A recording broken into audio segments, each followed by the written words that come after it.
시편은 전체 150편 5권의 책으로 구성이 되어 있는데요.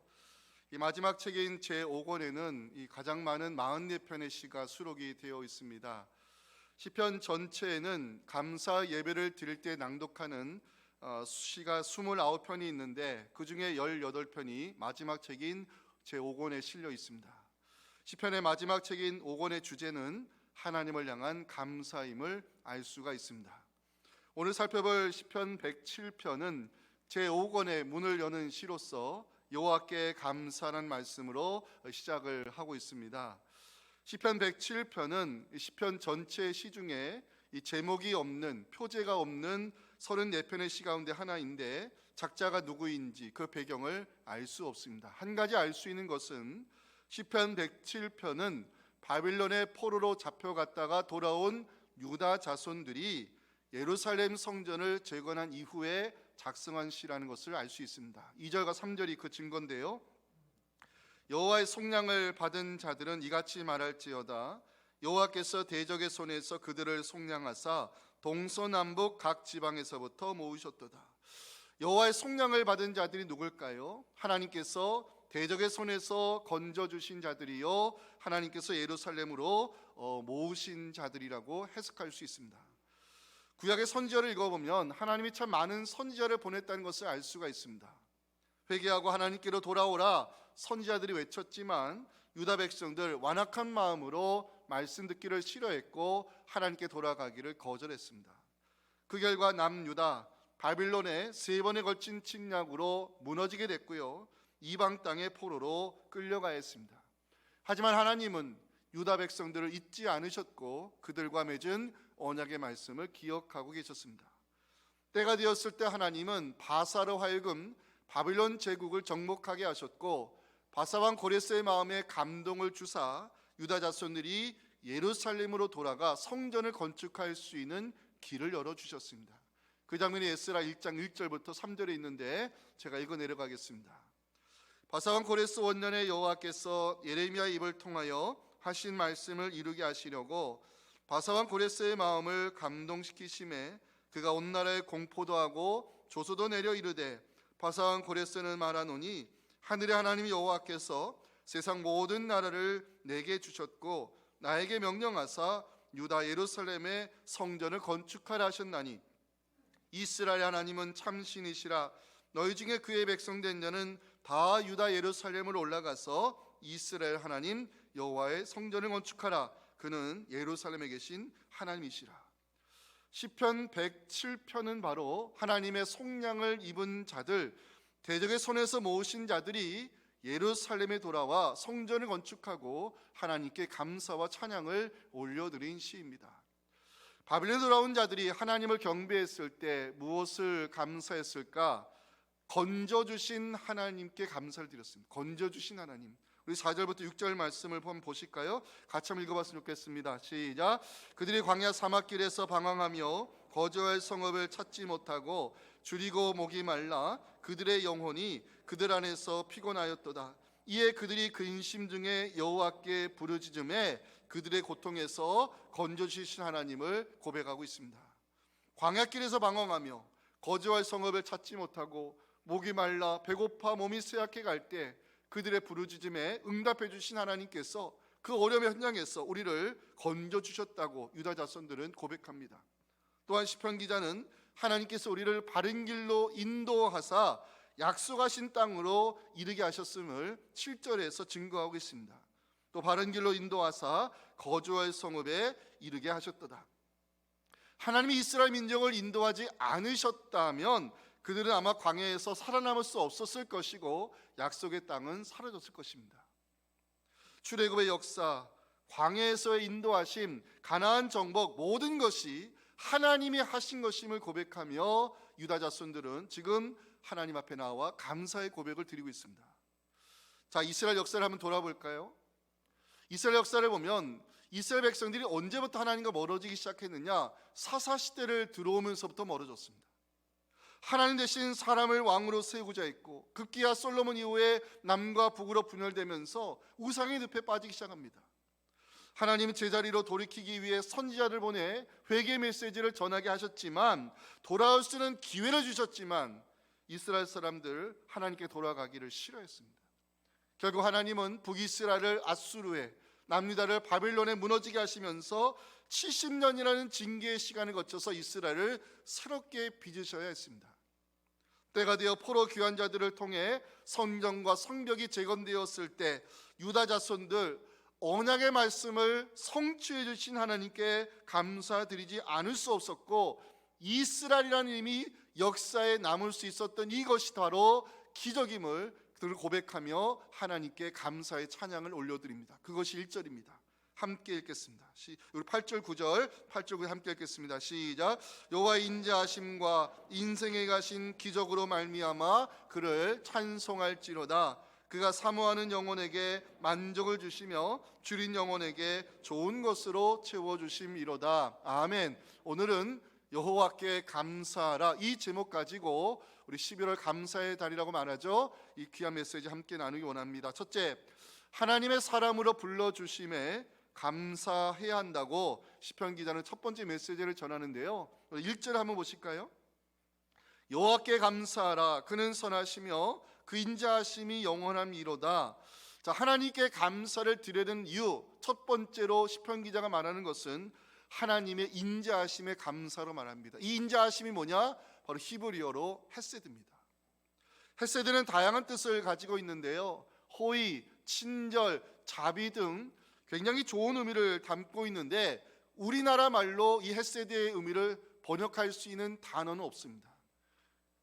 그만큼 다양한 의미를 갖고 있기 때문인데, 우리나라 말로 이 헤세드의 의미를 담을 수 없다는 것은 그만큼 하나님의 인자하심과 선하심이 넓고 크고 깊다는 것을 우리에게 알려주고 있습니다. 자, 시편 기자가 하나님의 인자하심에 감사하는 이유가 있습니다. 약속하신 말씀을 이루어 주셨기 때문입니다.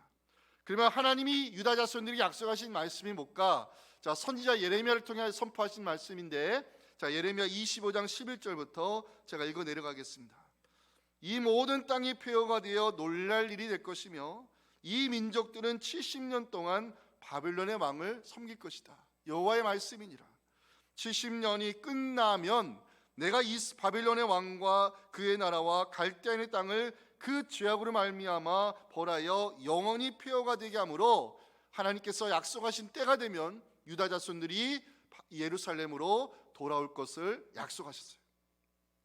자, 유다 백성들이 바벨론에 끌려갔다 그랬죠. 구글 맵으로 예루살렘에서부터 이 바벨론에 끌려간 지형을 찾아서 거리를 재보면 1500km나 됩니다. 1500km. 자, 그런데 하나님은 70년의 시간이 찼을 때 바벨론의 논문을 깨뜨리기 시작합니다. 16절입니다. 그가 논문을 깨뜨리시며 쇠빗장을 꺾으셨음이로다. 논문을 깨뜨렸다는 것은 바사왕 고레스로 하여금 바벨론 제국을 무너뜨렸다는 역사적 표현입니다. 그리스 역사가 헤로도투스에 의하면 이 바벨론 제국에는 100개가 넘는 논문이 세워져 있었고 쇠빗장으로 굳게 닫혀 있었다고 합니다. 누구도 깨뜨릴 수 없는 바벨론의 논문을 깨뜨리신 분이 누구냐? 하나님이시라는 것입니다. 누구도 풀 수 없는 쇠빗장을 풀어주신 분이 누구냐? 하나님이라는 것입니다. 다시는 돌아갈 수 없을 것 같았던 예루살렘에 유다 자손들이 기환하여 성전을 재건한 이 모든 것이 바로 하나님이 행하신 일임을 시편 기자는 고백하며 감사의 찬양을 드리고 있습니다. 유다 자손들은 깨달은 것입니다. 약속하신 말씀을 이루어 주시는 그 하나님의 신실하심과 인자하심, 그 하나님의 에세드 때문에 우리가 이 영적인 고향 땅에 돌아와 성전을 재건할 수 있었음을 알게 되었습니다. 그 유다 자손들이 하나님을 향한 감사의 고백을 드린 것이 바로 1절입니다. 함께 읽겠습니다. 시작. 여호와께 감사하라, 그는 선하시며 그 인자하심이 영원함이로다. 아멘. 사랑하는 성도 여러분, 우리가 믿는 하나님은 신실하신 하나님이심을 믿으시기 바랍니다. 유다 자손들의 상태와 상관없이 하나님은 약속하신 말씀을 이루어 주셨어요. 이게 하나님의 인자하심, 하나님의 헤세드입니다. 이것이 유다 자손들이 예루살렘에 돌아올 수 있는 이유였고 하나님의 인자하심을 찬양하지 않을 수 없는 감사의 제목이었습니다. 우리가 의지해야 될 것은 언약의 말씀을 반드시 이루어 주시는 하나님의 헤세드입니다. 지난 한 해 동안 말씀을 붙잡고 기도하신 여러분들을 하나님이 기억하시고 때가 되면 말씀대로 응답해 주시는 하나님의 축복 누릴 수 있기를 간절히 소망합니다. 자, 유다 자손들이 무엇을 하나님께 감사할까? 속량을 받은 것에 대해서 감사를 드리고 있습니다. 자, 2절과 3절을 우리에게도 해당되는 말씀이에요. 함께 읽겠습니다. 시작. 여호와의 속량을 받은 자들은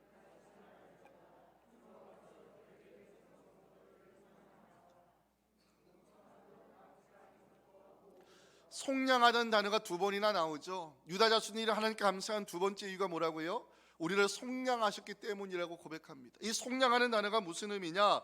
원래는 이 대속하다는 의미인데 이 본문에서는 되찾아오다 이런 뜻으로 쓰여졌어요. 유다 자손들이 바벨론의 포로로 끌려갔을 때 신분은 노예였습니다. 종으로 팔려간 그들을 누가 되찾아오시느냐? 하나님이셨습니다. 하나님은 그들을 대적의 손에서 되찾아오셨고 예루살렘으로 돌아와 무너진 성벽과 성전을 재건하게 했습니다.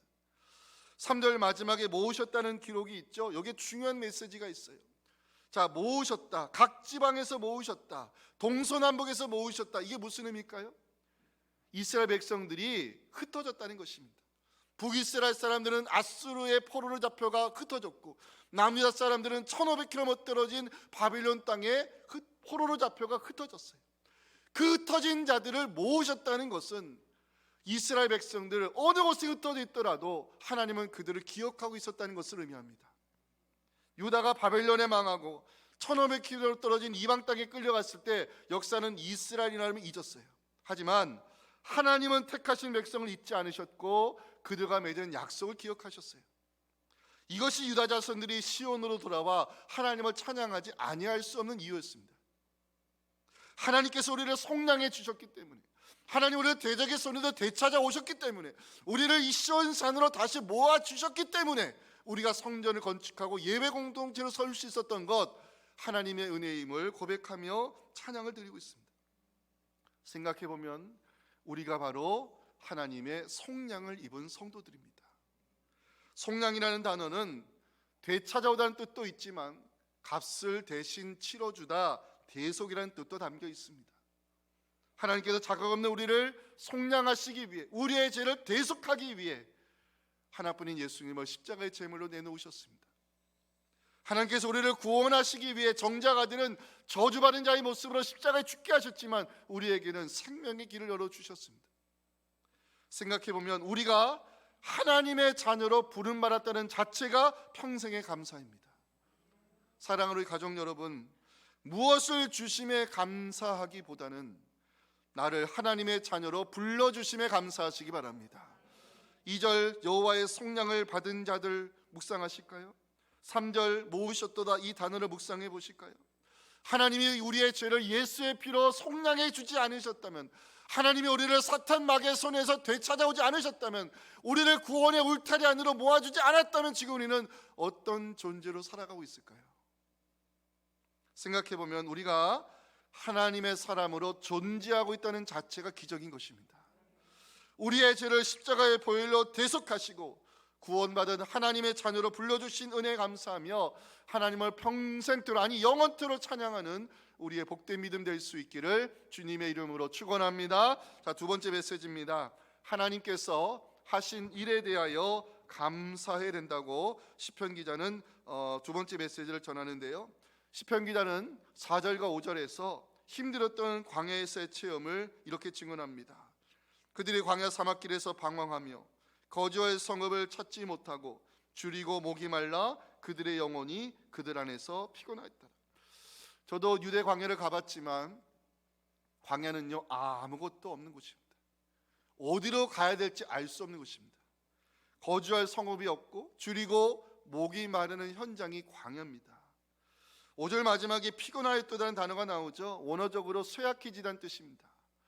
광야에서의 방황, 광야에서의 쉬지 못함, 광야에서의 배고픔과 목마름, 이 광야에서가 주는 고통을 누구도 피할 수 없음을 시편 기자는 증언하는데요. 중요한 것은 이 광야의 현장에서도 하나님께 감사드릴 수 있었던 이유가 있었다고 말합니다. 자, 그 첫 번째 감사가 뭐냐? 건져주심에 대한 감사입니다. 6절 말씀 중요한데 여러분들이 한번 읽어주시면 좋겠습니다. 시작.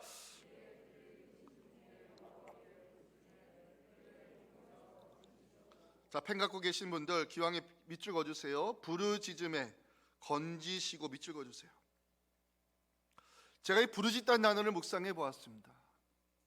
이 부르짖다는 단어를 묵상하면서 뭘 깨달았냐면, 우리가 아무리 광야 현장에 서 있다 할지라도 우리는 믿음의 사람답게 그 광야 현장을 기도의 처소로 만들어야 될 책임이 있음을 알게 되었습니다.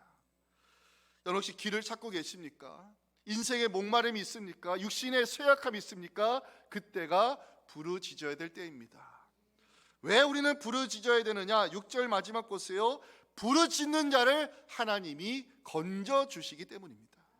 제가 이 건져주시다는 단어가 은혜가 되고 찾아봤어요. 히브리 성경에 미완료형 동사로 되어 있더라고요.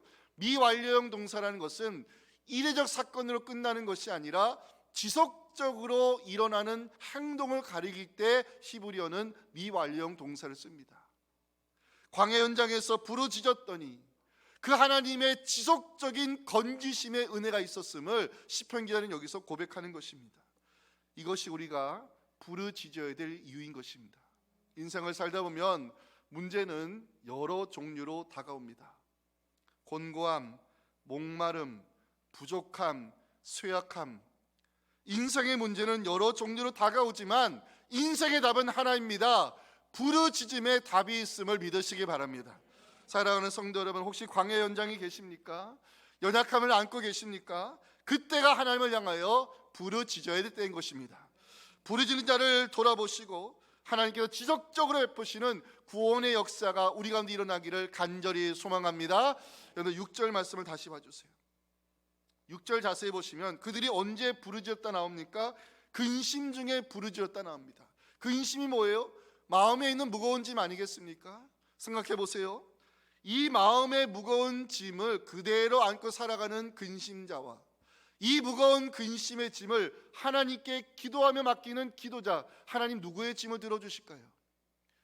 제가 좋아하는 말씀 한 군데 소개합니다. 이것만큼 기도의 정확한 정의를 알려주는 말씀은 없어요. 시편 55편 22절, 자, 내 짐을 누구에게 맡기라?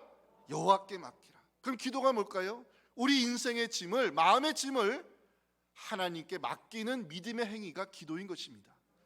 중요한 것은 그 믿음으로 하나님께 기도의 짐을 맡기는 자가 하나님이 하셨음을 고백할 수 있는 감사의 제목이 생긴다는 것입니다. 자, 응답받았다는 것은 하나님이 기도하는 나를 통해 이루셨다는 것에 대한 경험입니다. 인생의 짐을 기도 가운데 맡기며 하나님이 하실 일을 기대하는 여러분들에게 때가 되면 하늘의 문을 여시고 응답의 축복으로 함께 하시는 주님이 여러분들에게 경험되어질 수 있기를 간절히 소망합니다. 내가 서 있는 삶의 자리에서 하나님께 부르짖는 여러분들에게 하나님이 하신 일을 자랑할 수밖에 없는 좋은 소식 들려오기를 주님의 이름으로 축복합니다. 자, 두 번째, 이 광야 현장에서 시편 기자가 뭘 감사해야를 드렸을까? 바른 길로 인도하심에 대한 감사였습니다. 4절 보시면 방황이라는 단어가 나오죠. 이스라엘 백성이 출애굽한 이후에 문제가 생겨납니다. 목마름의 문제가 생겨나고 배고픔의 문제가 생겨납니다. 그런데 광야에서의 가장 큰 문제는 갈 바를 알지 못하는 방황의 문제입니다. 근데 출애굽기를 읽어보면 하나님이 어떻게 하셨어요?